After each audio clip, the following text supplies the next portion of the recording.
از 100مین سالگرد دوستی افغانستان و آلمان طی محفل با حضور محمد اشرف غنی رئیس جمهوری اسلامی افغانستان قبل از ظهر امروز در ارگ تجلیل گردید.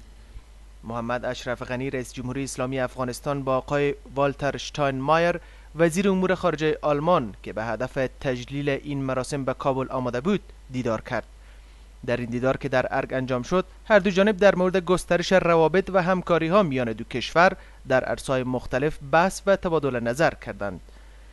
رئیس جمهور با اشاره به انکشافات در اوضاع امنیتی کشور گفت که در اثر توانایی و قوت نیروهای امنیتی و دفاعی کشور مخالفین مسلح تضعیف گردیدند.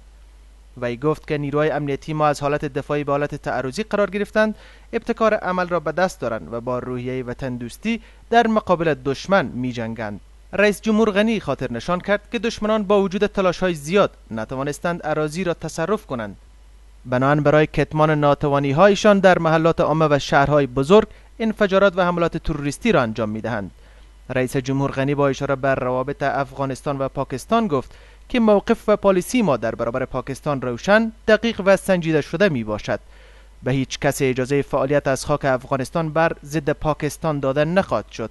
اما از پاکستان نیز تقاضای ما این است که مانع کسانی شوند که از خاک پاکستان بر ضد افغانستان فعالیت می کند. در این دیدار وزیر امور خارجه آلمان ضمن تأکید بر گسترش روابط میان افغانستان و آلمان از رئیس جمهور غنی دعوت کرد تا در یک فرصت مناسب به آلمان سفر نماید که از جانب رئیس جمهور کشور با تشکری پذیرفته شد.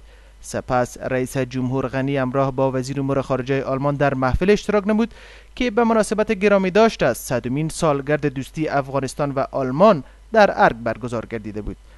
در این محفل رئیس جمهور غنی طی صحبت ضمن ابراز خرسندی و خوشامدید به اشتراک کنندگان در مورد تاریخچه همکاری آلمان با افغانستان صحبت نموده گفت: در زمان اعلیحضرت نادرشاه و بعد از آن روابط افغانستان و جرمنی وارد مرحله جدیدی گردید که عمدتاً دو بخش مشخص داشت، یکی نظامی و دیگر اقتصادی.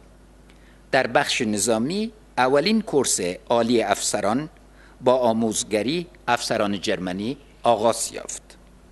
در بخش اقتصادی عبدالمجید خان زابلی که تجربه قرن 19 افغانستان را میپسندید، ایده های متفکر جرمنی فریدریک لست را به شکل بنیادی و با کمک انجینران آلمانی به کار گرفت، مانند پروژه های زیربنایی برق و نساجی و نیز تأسیس بانک ملی که به دست او جامعه عمل پوشید. در همین دوره بود که سکتور خصوصی افغانستان با حمایت دولت به مهمترین پیشرفت‌ها در تاریخ خود رسید، چه در عرصه صنعتی و چه در عرصه زراعتی. رئیس جمهور غنی با اشاره به کمک‌های کشور آلمان به افغانستان گفت: د اعلیحضرت محمد ظاهر شاه په وخت کې درې لویو جرمني کمپنیو د افغانستان په صنعتي وده کې لویه برخه واخیسته. زیمنس کمپنی د سروبي د برق بند ودان کړ، هوختس په افغانستان کې د دوا صنعت بنیاد کېښود او وختیف د خښتو د تولید په برخه کې همکاري وکړه. د پکتیا د ځنګلونو پروژه د محمد ظاهر شاه په وخت کې د جرمنی په همکاریو یو بل مثال ده. در این مراسم فرانک شتاینمایر وزیر امور خارجه آلمان نیز صحبت کرد و ضمن تشکری از رئیس جمهور غنی به خاطر تدبیر این مراسم از روابط دراز مدت میان هر دو کشور یادآوری نمود. وی گفت که آلمان بر تداوم همکاری‌های خویش با افغانستان متحد است و از هر گونه پیشرفت‌ها و فرصت‌هایی که باعث انکشاف افغانستان گردد حمایت می‌کند.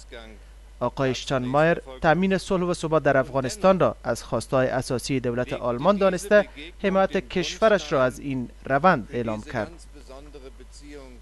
وزیر خارجه آلمان گفت که دولت آن کشور تلاش می‌کند تا زمینه‌های بیشتر جذب جوانان افغان را جهت ادامه تحصیلات در آلمان فراهم نماید.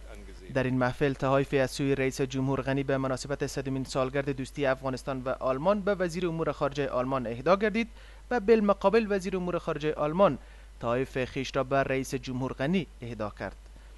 در این مراسم دکتر عبدالله رئیس اجرایی جمهوری اسلامی افغانستان، صلاح الدین ربانی وزیر امور خارجه، فضل الهادی مسلمیار رئیس مشران جرگه، شماری از اعضای کابینه و شورای ملی و تعدادی از سفرای کشورهای دوست مقیم کابل نیز اشتراک داشتند. در اخیر محفل شماری از جوانان افغان که در کشور آلمان تحصیلات موسیقی را فرا گرفته بودند، پارچه‌های موسیقی میهنی را به استقبال از این روز اجرا کردند.